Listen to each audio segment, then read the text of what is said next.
اللہ وبرکاتہ۔ الحمدللہ رب العالمین والعاقبۃ للمتقین والصلاۃ والسلام علی رسولہ الکریم۔ فاعوذ باللہ من الشیطان الرجیم، بسم اللہ الرحمن الرحیم۔ لقد کان لکم فی رسول اللہ اسوۃ حسنہ، صدق اللہ العظیم۔ محترم حضرات، ہم سیرت رسول اکرم صلی اللہ علیہ وسلم پر سلسلہ وار پروگرام کر رہے ہیں، اور آج اس کا 153واں درس ہے، 153۔ ہم گفتگو کر رہے ہیں نبی کریم صلی اللہ علیہ وسلم کو جس علاقے میں مبعوث کیا گیا، جس علاقے میں بھیجا گیا، اس علاقے کی صورتحال کیا تھی۔ تو ہم نے کل گفتگو کی تھی مختصراً کہ اس علاقے کی مذہبی صورتحال کیا تھی۔ آج ہم جو بات آپ کے سامنے رکھنا چاہتے ہیں وہ یہ ہے کہ جس علاقے میں اللہ کے رسول کو بھیجا گیا، اس علاقے کی اخلاقی صورتحال کیا تھی۔ اخلاقی صورتحال میں جو یہ باتیں میں آپ کو بیان کروں گا، اس میں ایک چیز کو نوٹ کر لیں۔ سب سے پہلے یہ عمومی قبائلوں کے اخلاق تھے، لیکن یہ مطلب نہیں ہے کہ سارے قبائل کے یہی اخلاق تھے۔ جیسے مثال کے طور پر یہ مشہور ہے کہ عرب جو ہے وہ لڑکیوں کو زندہ درگور کرتے تھے۔ جب یہ بات ہمارے سامنے بیان کی جاتی ہے تو ہم یہ سمجھتے ہیں کہ پورا عرب یہ کام کرتا تھا، حالانکہ ایسی بات ہے نہیں۔ اب عرب کے چند قبائل تھے، جیسے آپ کے ہاں بھی ہوتا ہے کہ بعض قبیلے والے مشہور ہو جاتے ہیں کہ صاحب وہ ایسا کام کرتے ہیں۔ یہ اس کا مطلب نہیں ہوتا ہے کہ شہر کے سارے لوگ وہ کام کر رہے ہیں۔ ایسے ہی میں جو باتیں آپ کے سامنے بیان کر رہا ہوں، اس سے آپ یہ نہیں سمجھیں کہ یہ سارے کے سارے عرب کے لوگ یہ کرتے تھے، اور خاص کر قریش بہت زیادہ جو ہے ان چیزوں سے دور تھے۔ لیکن عمومی جو صورتحال تھی وہ یہ تھی، لیکن اس سے بہت سے قبائل کیا تھے، ایک دم بری تھے، اور ان کے اندر یہ کیفیت نہیں پائی جاتی تھی۔ تو جو چیز سب کے اندر پائی جاتی تھی اس کا میں ذکر کرتا چلوں گا اور بتاؤں گا کہ یہ باتیں، یہ جو پہلی بات میں آپ کے سامنے رکھ رہا ہوں، جو پوری عرب کی صورتحال تھی وہ یہ تھی کہ انہوں نے اپنا پیشہ جو ہے نا وہ لڑائی سمجھ رکھا تھا۔ لڑائی ہی پیشہ تھا، اور لڑائی کے لیے جب آدمی کسی چیز کو پیشہ بنا لیتا ہے، اس کا تعلق پیٹ سے ہو جاتا ہے، تو اس کو اچھائی اس کی بیان کرتا ہے۔ تو اس کو لڑائی کرنے والے کو یہ بہادر کہتے تھے، لڑائی کرنے والے کو مطلب خاندان میں عزت دی جاتی تھی۔ تلوار کون اٹھایا ہے اس کے بارے میں اشعار کہتے تھے۔ تو جو اخلاقی لحاظ سے سب سے بڑا مسئلہ تھا عرب میں، وہ مسئلہ یہ تھا لڑائی کا۔ میں نے اس کے پہلے آپ کے سامنے اس کی وجہ بتائی تھی کہ اس کی وجہ کیا ہے لڑائی کی، کیونکہ یہ پورا خطہ جو ہے وہ معاشی لحاظ سے، اکنامکلی لحاظ سے جو ہے نا، وہ ان کے پاس کچھ کھانے پینے کو نہیں تھا، نہ کوئی چیز پیدا ہوتی تھی، اور نہ کوئی ایسی فیکٹریز تھی، نہ کوئی ایسی چیزیں تھیں کہ جو بنتی ہوں۔ لہذا عموماً جو ہے ان کا پیشہ وہ لڑائی جھگڑا تھا۔ قبیلہ گیا، تجارت کرنے والے لوگ گئے، ان کو لوٹ لیا، اس قسم کی حرکت ہوتی تھی۔ یہ جو بات آتی ہے مکے میں کہ اللہ کے رسول تجارت کرتے تھے یا مکے کے لوگ تجارت کرتے تھے، حقیقت میں یہ مال ہندوستان سے اور کیرلا سے جاتا تھا۔ تو جدہ اس کا مین ہیڈ آفس ہوتا تھا، اور وہاں سے پھر کیا ہوتا تھا، سپلائی ہوتا تھا۔ تو زیادہ تر چیزیں جو جاتی تھیں وہ گرم مسالہ تھا جو یہاں ہندوستان سے سپلائی ہوتا تھا، اور یہ عرب لوگ کیا کرتے تھے، اس کو سیریا کی جانب سپلائی کرتے تھے، اور سیریا سے جو ہے وہ کھانے پینے کی چیزیں لے کر کے آتے تھے۔ اس طریقے سے مکہ ایک چھوٹی سی مارکیٹ تھی۔ جیسے آج دبئی کی کیا پوزیشن ہے، ہندوستان کا بہت سا پروڈکشن پیک ہوتا ہے دبئی میں، بنتا یہاں ہے، سیل لگتی ہے دبئی کی، اور بنتا ہے سارا مال کہاں، یہاں۔ یہی صورتحال جو ہے وہ مکے کی تھی اللہ کے رسول کے بارے میں۔ اس لیے کہ آپ کو یہ دماغ میں نہیں آوے کہ جب سارے لوگ لوٹ مار کرتے تھے تو پھر تجارت کی بات آتی ہے، وہ کہاں سے آتی ہے۔ تو پہلی بات تو عمومی یہ بات تھی، لیکن قریش کا ایک بہت بڑا طبقہ جو ہے وہ تاجر تھا، اور وہ تجارت جو ہے وہ اس طریقے سے کرتا تھا۔ یہ جو لڑائیاں ان کے درمیان میں ہوتی تھیں اس میں سے بدلہ لینے کا ایک چکر بہت برا تھا، جو آج بھی پاکستان کے بعض علاقوں میں یہ چیز پائی جاتی ہے۔ ان کے ہاں جو علاقہ غیر کہلاتا ہے، 4 تو صوبے ہیں پاکستان میں، اور ایک صوبے کا نام صوبہ نہیں ہے، اس کا نام ہی علاقہ غیر ہے۔ علاقہ غیر اس کو کہتے ہیں کہ جہاں کسی کی نہیں چلتی۔ انگریز نے پورے دنیا پر قبضہ کرنا چاہا اور ہندوستان سمیت یہ پورا علاقہ قبضے میں رہا، لیکن علاقہ غیر پر قبضہ نہیں کر سکا، اور علاقہ غیر کو اس نے بھی کیا کر دیا، وہ سرنڈر ہو گیا اور اس نے چھوڑ دیا۔ یہ جو طالبان کا ایک بہت بڑا علاقہ ہے وہ علاقہ غیر سے تعلق رکھتا ہے۔ تو یہ علاقہ غیر میں اپنی کرنسی ہوتی ہے، اپنے قبائلی نظام ہوتے ہیں۔ ان کے یہاں بھی یہ ہے کہ اگر کسی کو ایک کو مار دیا ہے تو وہ بچہ جو پیدا ہوتا ہے اس باپ کا جس کو مار دیا گیا ہے، تو ماں دودھ پلاتے ہوئے گانا بھی وہی گاتی ہے کہ تم کو اس سے بدلہ لینا ہے، اور اس کی زندگی کا اہم مقصد کیا ہوتا ہے، اپنے باپ کے قاتل کو قتل کرنا۔ ابھی شارجہ کی ایک رپورٹ آئی تھی کہ ایک آدمی کو قتل کر دیا، وہ قاتل بھاگ کر شارجہ چلا گیا۔ جب وہ لڑکا اس کا پیدا ہوا، وہ جوان ہوا، تو اس کی ماں نے بتایا کہ فلاں آدمی تمہارے باپ کا قاتل ہے۔ وہ اس کو تلاش کرتا رہا اور 18 سال تک شارجہ تلاش کرتا رہا، اور 18 سال کے بعد اس کو پتہ چلا اور اس نے اس کو وہاں قتل کیا۔ اس قسم کی جو ہے ان کے اندر جو ہے وہ چیزیں پائی جاتی تھیں، تو یہ وہاں سے ان کے اندر شفٹ ہوئی ہیں اس علاقے میں۔ تو جب بدلہ لینے کی بات ہوتی تھی پھر لڑائیاں بڑی لمبی لمبی چلتی تھیں، اور بہت چھوٹی چھوٹی بات پر بھی لڑائی ہو جاتی تھی۔ ایک لڑائی ایسی بھی ہوئی ہے کہ ایک باغ سے پرندہ اڑا دوسرے باغ پہ جا کے بیٹھ گیا۔ لڑائی کی وجہ یہ تھی کہ تمہارے باغ سے پرندہ اڑ کر ہمارے باغ میں آ کر کیوں بیٹھا، اور اس پر لڑائی ہو گئی۔ ایک لڑائی ہوئی تھی گھوڑ سواری اور تیر اندازی، یہ ان کا پکنک بھی تھا اور اس میں یہ ماہر بھی تھے۔ تو گھوڑ سواری میں یقینی بات ہے کہ گھوڑا آگے جائے گا، گھوڑا پیچھے جائے گا۔ جو گھوڑا آگے نکل گیا وہ پیچھے والے گھوڑے نے اس کو، جب وہ جیت گیا تو بعد میں جب پہنچا تو اس نے اس کو قتل کر دیا کہ تمہارا گھوڑا آگے کیسے نکلا۔ ابھی جب گھوڑ سواری ہو رہی ہے، ریس ہو رہا ہے، تو ایک کو آگے جانا ہی جانا ہے۔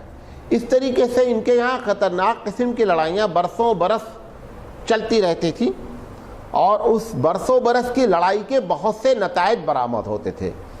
یہ جو آتی ہے بات نا کہ لڑکیوں کی زندہ درگور کر دیتے تھے، وہ بھی بات آئے گی۔ اس کی وجہ آپ کو بتاتے ہیں۔ وجہ یہ تھی کہ جب ان کا پیشہ ہی لڑائی تھا تو ان کو یہ خطرہ ہوتا تھا کہ اگر عورتیں زیادہ پیدا ہوں گی تو ہمارے مرد لڑائی میں ایک بڑا طبقہ عورتوں کی حفاظت کرنا، اور ایک طبقہ لڑائی کرے گا تو ہماری جو ہے فوج کیا ہو جائے گی، کم ہو جائے گی، نفری ہماری کم ہو جائے گی، لہذا لڑکی رہنا ہی کم سے کم تاکہ ان کی حفاظت کا مسئلہ نہیں آوے۔ اور اسی بنیاد پر انہوں نے اصول بنا رکھا تھا کہ باپ کی پراپرٹی میں حصہ بھی اسی کو ملے گا جو تلوار اٹھانے لائق ہے، جو تلوار نہیں اٹھائے گا اس کو وراثت میں حصہ۔ اسی لیے 2 کو حصہ نہیں ملتا تھا، عورتوں کو بھی نہیں ملتا تھا، چھوٹے بچوں کو بھی حصہ نہیں ملتا تھا۔ اگر باپ کا انتقال ہو گیا اور ایک لڑکا جو ہے وہ بالغ نہیں ہے ابھی، تو اس کو وراثت میں حصہ نہیں ملتا تھا، کیونکہ اس کے بارے میں بھی تھا کہ تلوار اس نے نہیں اٹھائی ہے، لہذا تلوار اٹھانے والے ہی کو کیا ملتا تھا، حصہ ملتا تھا۔ تو اس طریقے سے لڑائی جو ہے ان کے اخلاق میں رچی بسی تھی، اور اس کے نتائج مختلف انداز میں کیا ہوتے تھے، پیش آتے رہتے تھے۔ یہ دوسری چیز شراب خوری، اس میں سارے قبیلے سب لوگ شامل تھے، وہ چاہے قریش ہوں چاہے غیر قریش ہوں۔ اللہ کا یہ فضل رہا کہ نبی کریم صلی اللہ علیہ وسلم کو شروع سے اللہ تعالیٰ نے حفاظت فرمائی۔ نہ آپ نے کبھی بت کی پوجا کی، نہ آپ نے کبھی شراب کو ہاتھ لگایا، نہ ان لوگوں کی جتنی شرارتیں تھیں اس میں کسی شرارت میں اللہ کے رسول کیا ہے، شامل رہے۔ یہ شروع سے اللہ کے رسول صلی اللہ علیہ وسلم کو پروردگار عالم نے حفاظت فرمائی تھی۔ یہ شراب کا جو معاملہ تھا، یہ آپ یہ سمجھ لیجئے کہ ہر گھر میں بھٹی تھی، میکدہ تھا، اور بہت شوق سے ہر محفل میں شراب ہوتی تھی، شراب پلانے والے بچے ہوتے تھے۔ حضرت ابن عباس خود اپنے بارے میں کہتے ہیں کہ میرے باپ جب شراب پیتے تھے تو کہتے تھے اسقنا، مجھے پلاؤ، لے کر کے آؤ، پیالہ لے کر کے آؤ. تو کہتے ہیں کہ ہم لوگ سب لوگ جو ہے وہ چھوٹے بچے جتنے ہوتے تھے وہ ساقی ہوتے تھے، پلانے والے، اور یہ محفل شراب کی لگتی تھی. یو پی میں سہارنپور، مراد آباد علاقے میں حقہ پینے کا بڑا رواج ہے، بہت زیادہ حقہ پیتے ہیں. تو حقے کو جو کوئلہ بھرا جاتا ہے اس کے بچے ماہر ہو جاتے ہیں. تو وہ کہتے ہیں، وہ مطلب اگر آپ کو دے دیا جائے کہ چلم آپ کوئلہ بھر لائیں تو آپ نہیں بھر پائیں گے. تو وہ اندازے سے بچے جو ہے نا وہ بھر کر کے کوئلہ لاتے ہیں، اور ان کا کام ہوتا ہے کہ جب وہ محفل لگی رہے تو وہ کوئلہ بھر بھر کے لاتے رہیں اور لوگوں کو حقہ پلاتے رہیں. ایسے ہی ان کے یہاں شراب کا معاملہ تھا. شراب اتنی زیادہ تھی، بعض احکامات، زیادہ تر احکامات اللہ نے ایک مرتبہ کہہ دیا، لیکن شراب ایسا معاملہ تھا کہ سن 3 ہجری کے بعد جا کر کے حرام ہوئی.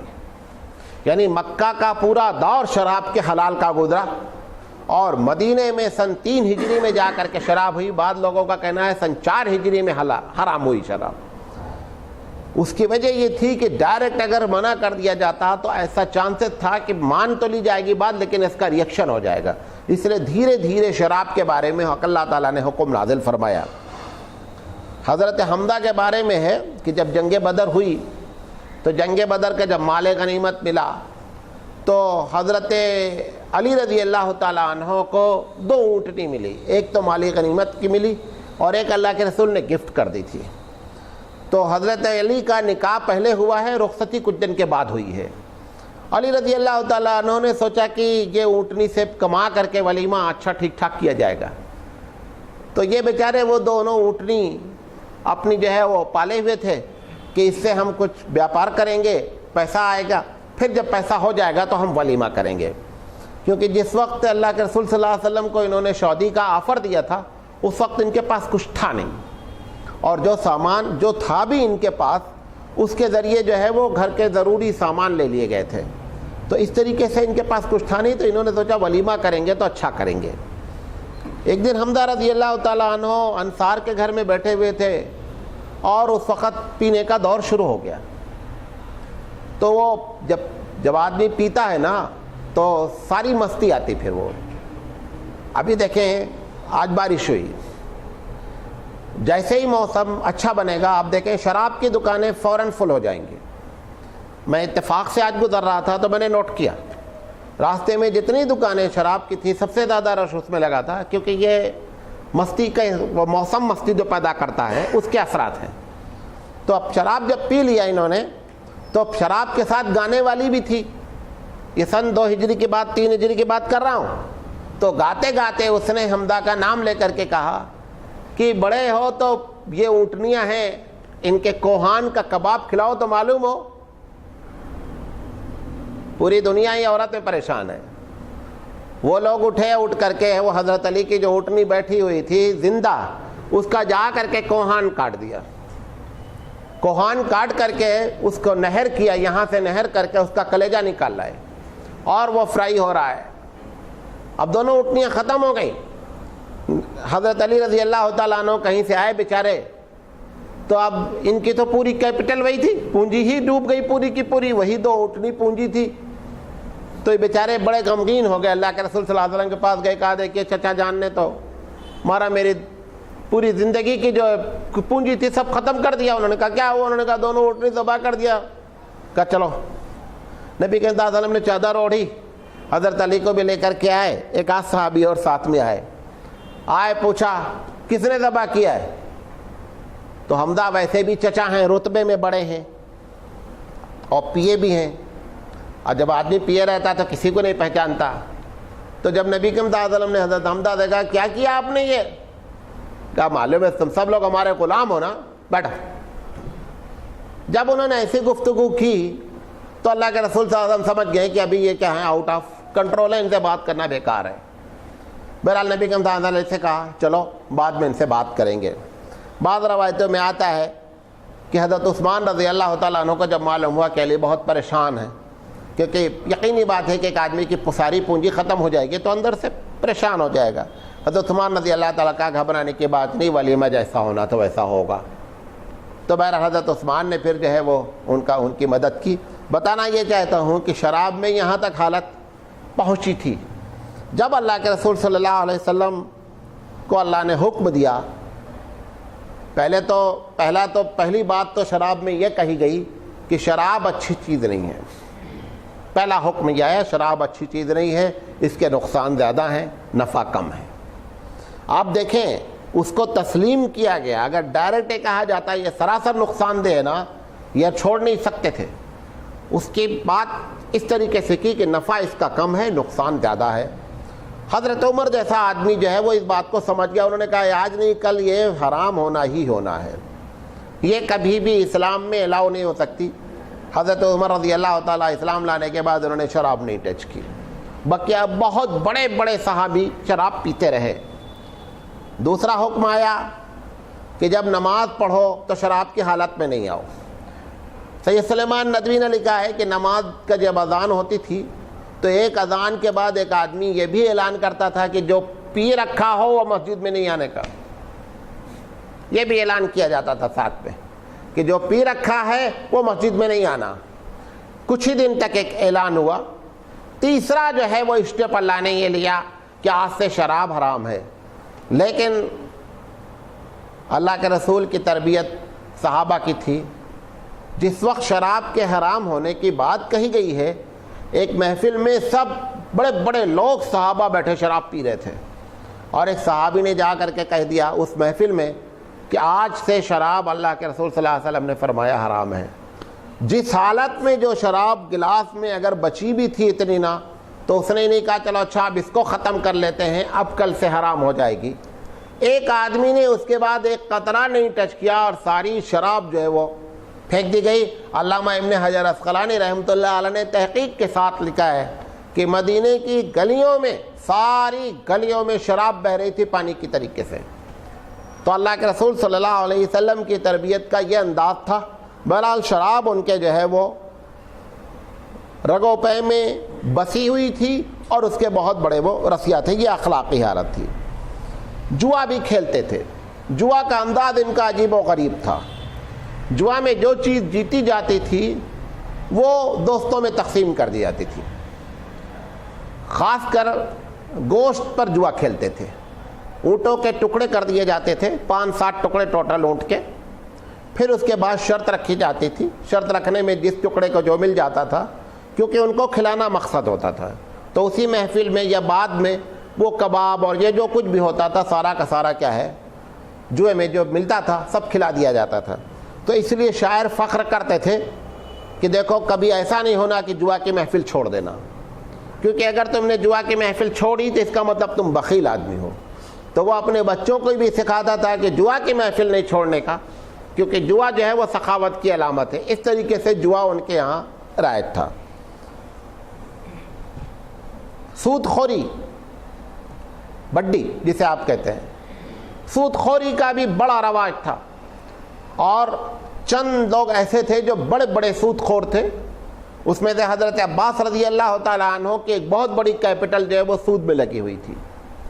اسی لیے اللہ کے رسول صلی اللہ علیہ وسلم نے جب حجۃ الوداع میں سود کو حرام قرار دیا تو سب سے پہلے یہ کہا کہ میرے چچا کا جو سود ہے نا وہ سارا کا سارا معاف ہے، کسی کے اوپر کوئی کلیم نہیں ہے۔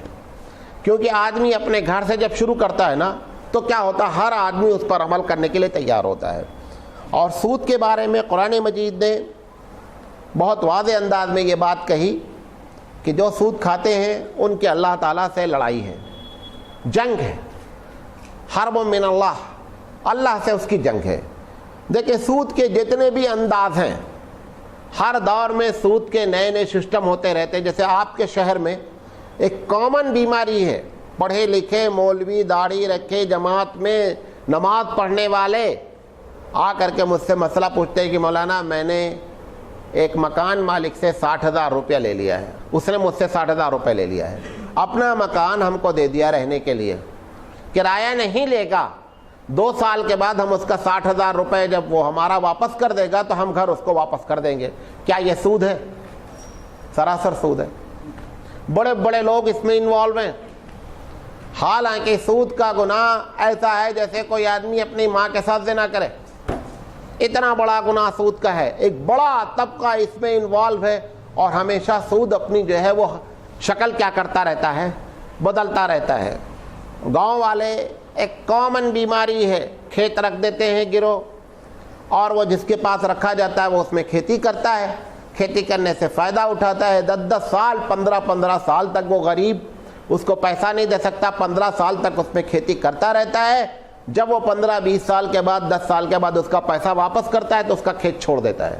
سوال یہ ہے کہ یہ جو آپ نے فائدہ اٹھایا کس چیز کا ہے؟ گروہ کا مطلب سمجھ لیں اسلامی پالیسی کیا ہے, یہ گروہ سسٹم کیا ہے. حقیقت میں جب ایک آدمی کسی سے قرض لیتا ہے, بہت واضح انداز میں پوچھتا ہے کہ مولانا پھر میرا کیا فائدہ ہوا قرض دینے کا. سب سے پہلا سوال آتا ہے کہ میں نے آپ سے 500 روپے لیے, آپ نے کہا کہ ہم 2 سال کے بعد واپس کریں گے, اچھا ٹھیک ہے میرا گھر آپ رکھ لو. تو وہ کہتا ہے کہ اگر میں گھر نہیں رکھوں گا, گھر سے کرایہ نہیں لوں گا, تو میرا فائدہ کیا ہوا قرضہ دینے کا. دیکھیں, قرضہ کا مطلب یہ ہوتا ہے کہ ہم نے اپنے بھائی کی مدد کی ہے. ہمارے قرضہ ہر وہ شخص دیتا ہے جس کا اس کے پاس سے زیادہ ہوتا ہے. کوئی آدمی ایسا نہیں ہے اللہ کے رسول کے طریقے سے کہ آپ کی جیب میں پیسہ نہیں ہو اور آپ قرضہ بانٹتے پھریں. اللہ کے رسول کی یہ شان تھی صلی اللہ علیہ وسلم کی کہ جب ان سے لوگ پیسہ مانگتے تھے, اگر آپ کے پاس نہیں ہوتا تھا تو آپ کہتے تھے میرا نام لے کر کے کسی سے قرضہ لے لو, میں اس کو ادا کر دوں گا. ہم قرضہ کب دیتے ہیں؟ جب ہمارے ایکسپینس سے, ہمارے خرچ سے زیادہ ہوتا ہے, اس پیسے کو ہم قرضہ دیتے ہیں. قرضے کا اصل مقصد اپنے بھائی کی مدد کرنا ہے. اور سب سے بڑی چیز یہ ہے کہ قرضہ دینے کا جو ثواب ہے, قرضہ کو ڈیلے کرنے کا, بعض صحابہ تو دعائیں کرتے تھے کہ اللہ جو ہم سے قرضہ لیا ہے وقت پر واپس نہیں کرنا. اللہ کے رسول صلی اللہ علیہ وسلم فرماتے ہیں کہ جب ایک آدمی, دیکھیں ایک تو ہوتا ہے کہ ایک آدمی شرارتاً پیسہ نہیں واپس کر رہا ہے, ایسی جگہ ڈھیل دینا کوئی چیز نہیں ہے, لیکن آپ کو یہ بات معلوم ہے کہ اس کے حالات ہی بیچارے کے ایسے ہیں کہ واپس نہیں کر رہا ہے, تو آپ اس کو ٹارچر نہیں کریں, ڈیلے کریں, اور اس کو جب ملے کیونکہ وہ شرمائے گا, اس سے پہلے آپ اس کے بول دیں کوئی بات نہیں, جب آپ کو ہو جائے, جتنا آپ ایسا ڈیلے کرتے جائیں گے اتنا صدقے کا ثواب ملتا ہے. لہذا وہ صحابی جو ہے نا, اس صدقے کے ثواب کی بنیاد پر کیا کرتے تھے, چاہتے تھے کہ دیر میں ہمارا قرضہ واپس ہو, اتنا دن تک ہمارا پیسہ بھی مل جائے گا ہم کو اور ثواب بھی ملتا رہے گا. حالانکہ صدقے میں ثواب کب ملتا ہے؟ جب آپ کا پیسہ واپس ہی نہیں ہو. غور سے سنیں, ایک غریب کو آپ نے صدقہ دیا, وہ پیسہ آپ کو واپس نہیں کرے گا, تب ثواب ملے گا. لیکن قرضہ میں ڈیلے کرنے کا, حالانکہ پیسہ آپ کو واپس آئے گا, صرف آپ کو تاخیر کرنے کا, کہ اس کو چھوٹ دینے کا, اس کو ثواب ملتا ہے. لہذا قرضے میں اصل مقصد یہ ہے. اب وہ جو چیز رکھی جاتی ہے وہ کیوں رکھی جاتی ہے؟ وہ چیز رکھنے کی بنیادی وجہ یہ ہے کہ ہم کو اطمینان رہے کہ ہمارا پیسہ اگر ڈوبنے لگا تو ہم اس کی چیز کو بیچ کر کے اپنا پیسہ نکال لیں گے اور بقیہ پیسہ اس کو واپس کر دیں گے. بقیہ گروہ کا کوئی مقصد نہیں. مثال کے طور پر ایک آدمی اپنی گھڑی رکھ دیتا آپ کے پاس, چلو مکان تو آپ نے کرائے پہ دے دیا, آپ سے ایک آدمی نے 5000 روپے مانگا, آپ نے کہا بھائی ہمارے اطمینان کے لیے کچھ, اس نے کہا یہ میری راڈو گھڑی تم رکھ لو. آپ بتائیں اب اس گھڑی کو آپ کیا کر سکتے ہیں, سوائے آپ کو اطمینان ہی رہنا ہے نا, آپ کے گھر میں آپ کے پاس رکھی ہوئی ہے, آپ کو اطمینان رہے گا.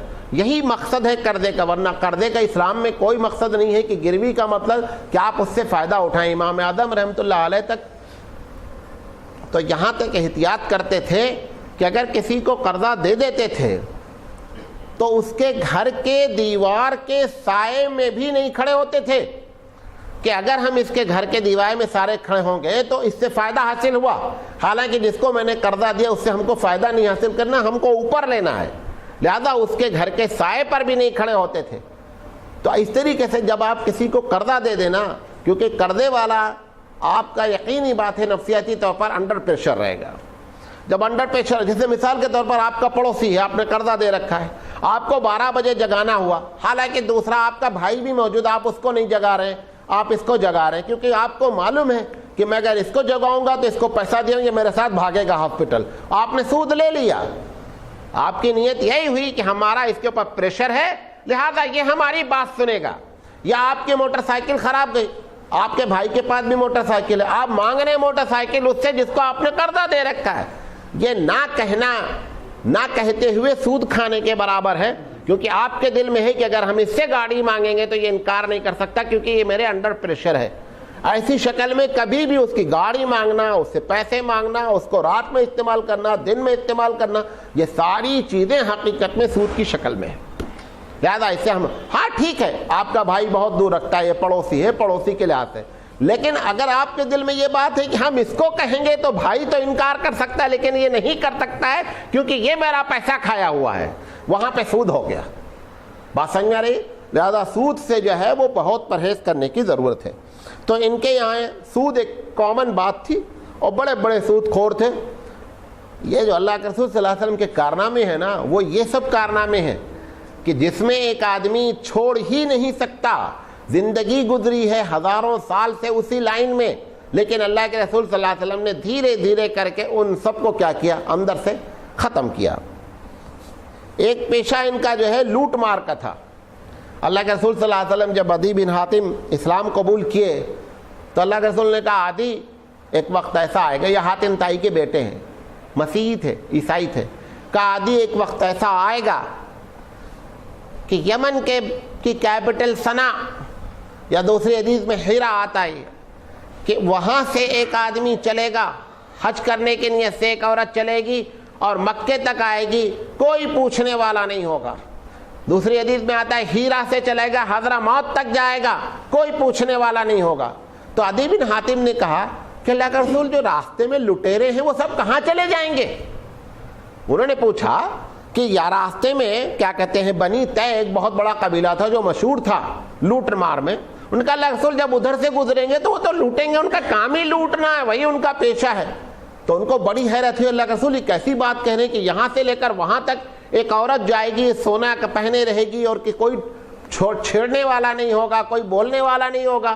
تو اس کا مطلب یہ تھا ان کا کہ یہ کیسا ایسا ہو سکتا ہے؟ اللہ کا رسول کہنا چاہتے تھے کہ تربیت ایسی کی جائے گی کہ سب چھوڑ دیں گے، اور نتیجہ یہی نکلا کہ یمن سے لوگ پیدل حج کرنے آئے، اپنے اونٹوں پر بیٹھ کر کے آئے، پیدل آئے، عورتیں آئیں، اور یہاں سے لے کر وہاں تک اللہ کے رسول صلی اللہ علیہ وسلم نے ایسا امن قائم کر دیا تھا کہ کوئی پوچھنے والا نہیں تھا، کوئی ٹوکنے والا نہیں تھا، کوئی چھیڑنے والا نہیں تھا۔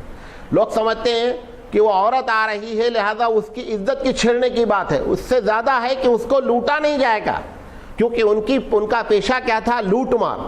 تو یہ ان کے اخلاق میں بہت بڑی برائی تھی جو اس کو یہ جو ہے لوٹ مار سے کرتے تھے۔ چوری بھی بہت کرتے تھے، لوٹ مار تو ہوتی کھلم کھلا کرنا، اس پر فخر بیان کرتے، چوری میں ہوتا تھا بیان نہیں کرتے تھے۔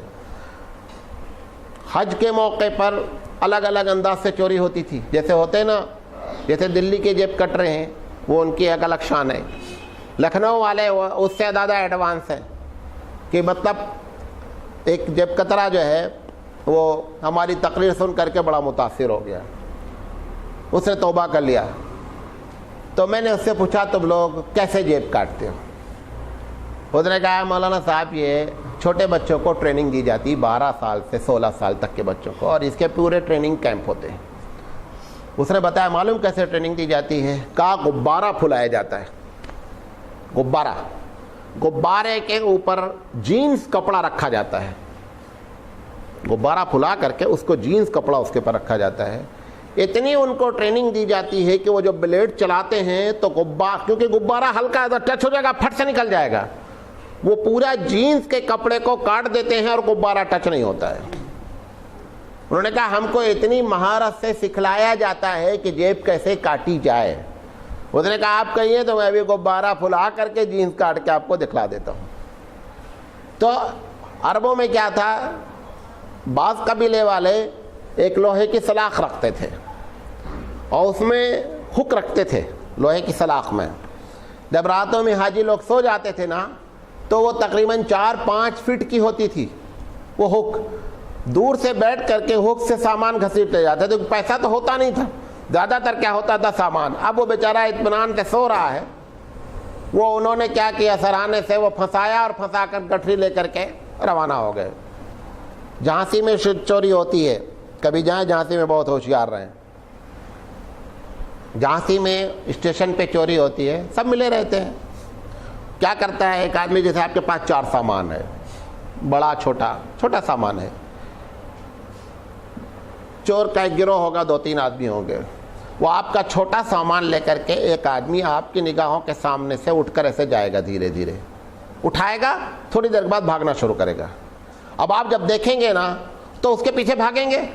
اب یہاں 3 بڑا سامان چھوڑ رکھا ہے, یہ پہلے سے اس سائیڈ میں دوسرے لوگ لگے ہیں, آپ اس کے پیچھے بڑا خوش ہوئے کہ میں تو تھوڑی دور جا کے پھینک دے گا, وہ نہ نکل جائے گا.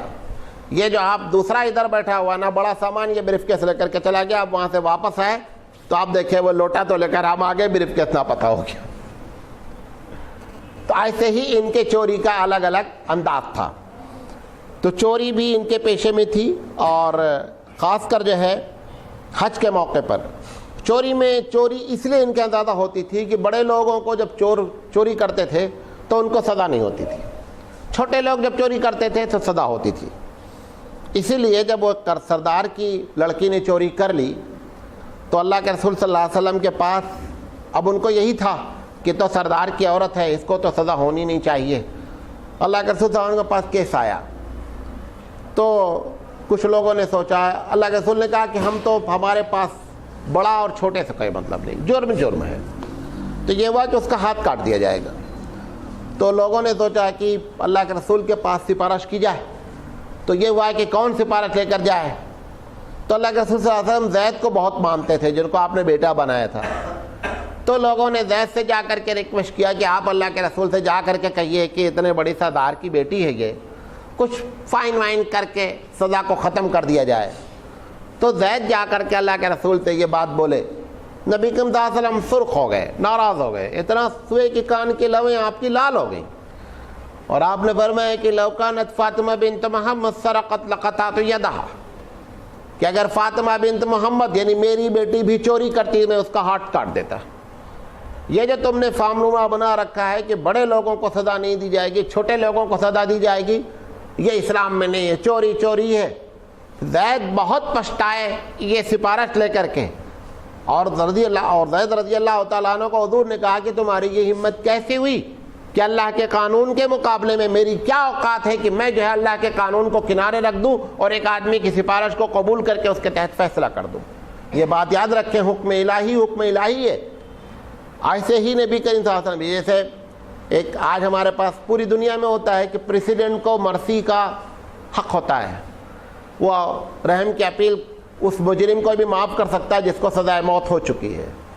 اب سوال یہ ہے کہ قانون سے بڑا پریسیڈنٹ ہے, پریسیڈنٹ چاہے تو معاف کر دے.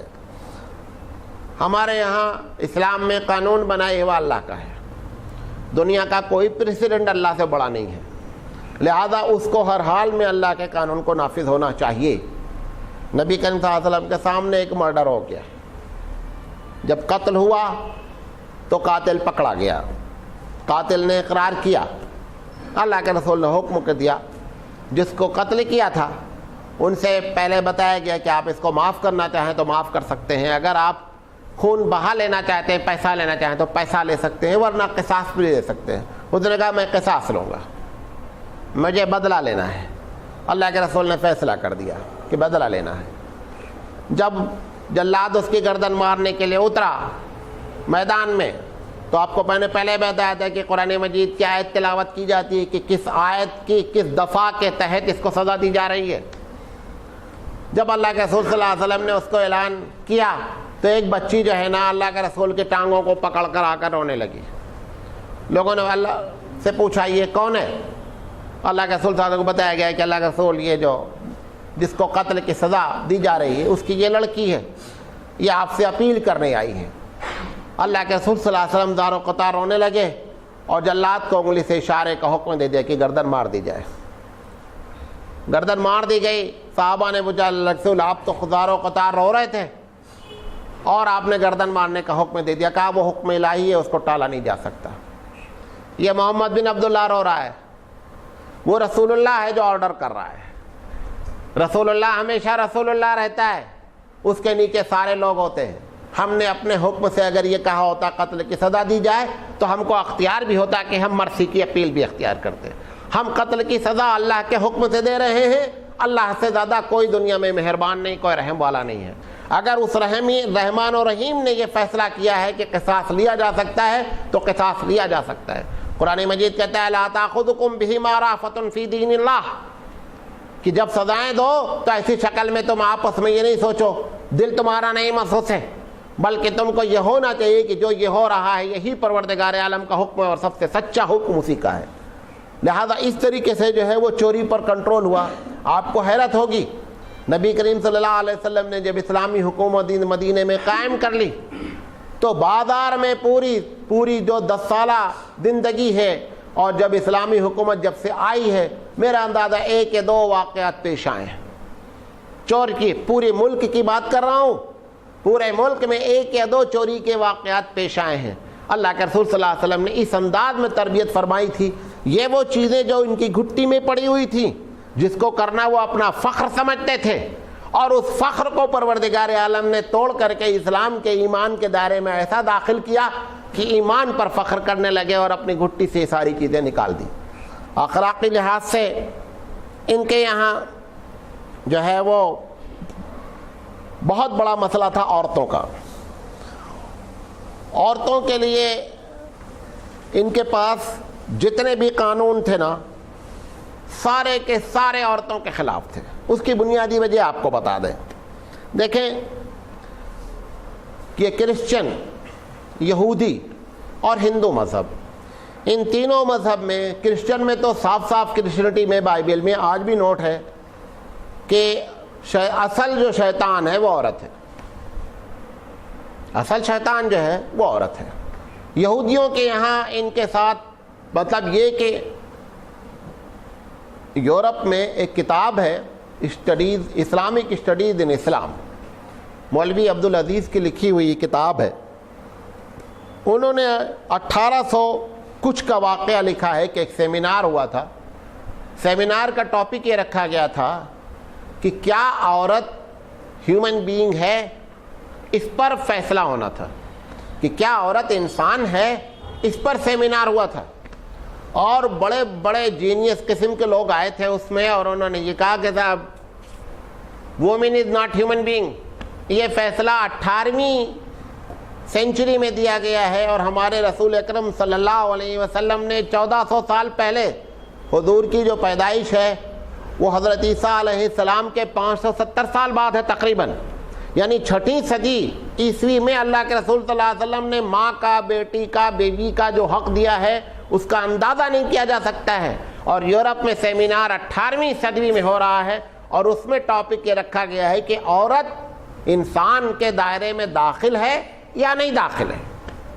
تو اس وقت آپ اندازہ کریں کہ جو اللہ کے رسول کے کام کی اصل نوعیت ہے, آپ صرف یہ نہیں کہیں عورتوں کو حق دے دیا, یہ تو ایک چھوٹا سا جملہ ہے.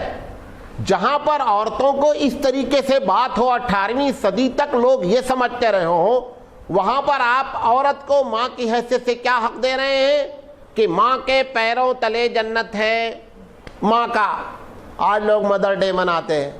مدر ڈے تو اس دن مدر ڈے ہے جس دن رسول اکرم نے یہ جملہ فرمایا ہے کہ عورت کے ماں کی حیثیت سے اس کے پیروں تلے جنت ہے. بیوی کے بعد میں بارے میں آپ نے فرمایا کہ خیرکم خیرکم لأہلہ, کہ تم میں سے بہترین شخص وہ ہے جس کی بیوی سرٹیفائی کرے کہ یہ آدمی اچھا ہے. اور اس کی سرٹیفائی کا ایک طریقہ ہے, آپ کو بتاتے ہیں. جا کر آزمانا ہو تو آزما لو, پوچھنے کا نہیں. دل سے اگر بولے گی, جو بیوی شوہر سے یہ کہے کہ میں جنت میں ہم عراف ہوئے تو ہم تمہیں کو قبول کرنا چاہتے ہیں, اس کا مطلب وہ آپ کو اچھی طرح سے مانتی ہے. اور اگر وہ اندر اندر سوتی کہ یہاں اس کے پالا پڑ گیا, اللہ وہاں خدا کے واسطے بچانا مجھے, تو اس کا مطلب یہ ہے کہ وہ سرٹیفکیٹ نہیں دے رہی ہے. سمجھ میں آ رہی بات؟ اب تمہیں جا کر کے زبردستی پوچھیں گے تو تمہارے منہ پہ بول دے گی, بولے آج مولانا صاحب بولے چلو آج ٹیسٹ کر ہی لینے کا ہے. سمجھے نہیں؟ وہ خود سے یہ بات بولنا کہ آپ اتنے اچھے ہیں, ایک پہچان یہ ہوتی ہے. دوسری پہچان آپ کو بتائیں, جو آپ کے گھر میں لڑکیاں ہوتی ہیں, جو ہم لوگوں کے گھر میں لڑکیاں ہوتی ہیں, لڑکیاں یہ اندر سے بولیں کہ ہمارا باپ کو جیسے ہماری امی ملی, اللہ ایسے ہی ہم کو بھی شوہر دے دینا. اگر یہ دو باتیں بولتا ہے تو وہ بحیثیت باپ اور بحیثیت شوہر کامیاب شخص ہے. اور یہی مطلب ہے کہ خیرکم خیرکم لأہلہ, کہ تم میں کا بہترین شخص وہ ہے جو اپنے گھر والوں کے ساتھ بہتر ہے. تو گھر میں یہ دو سب سے ٹاپ کلاس پر ہوتے ہیں. اگر یہ دونوں کہتے ہیں اس کا مطلب آدمی صحیح ہے. تو عورتوں کے بارے میں صرف اللہ کے رسول نے یہ کام نہیں کیا کہ عورت کو حق دلا دیا. ایسے ماحول میں جہاں عورت کو انسان نہیں سمجھا جاتا ہے، شادی جیسی جتنی چاہتے تھے اتنی کرتے تھے عرب، کوئی لمٹ نہیں تھی. لوگ ہنگامہ کرتے ہیں کہ اسلام نے 4 شادی. ارے یہ سوچو کہ کتنے سے لا کر کے 4 پہ روکا ہے. جہاں پر شادی کی کوئی لمٹ ہی نہیں تھی وہاں سے اٹھا کر کے اس معاشرے کو 4 پر باؤنڈ کرانا کتنا بڑا مسئلہ تھا. عورتوں کو باپ کے مرنے کے بعد وہ جو صرف سوتیلی سگی ماں جو ہوتی تھی اس کو چھوڑ کر بقیہ ساری عورتیں وراثت میں تقسیم ہو جاتی تھی بچوں کے، اور بچہ اس کو بحیثیت بیوی استعمال کرتا تھا.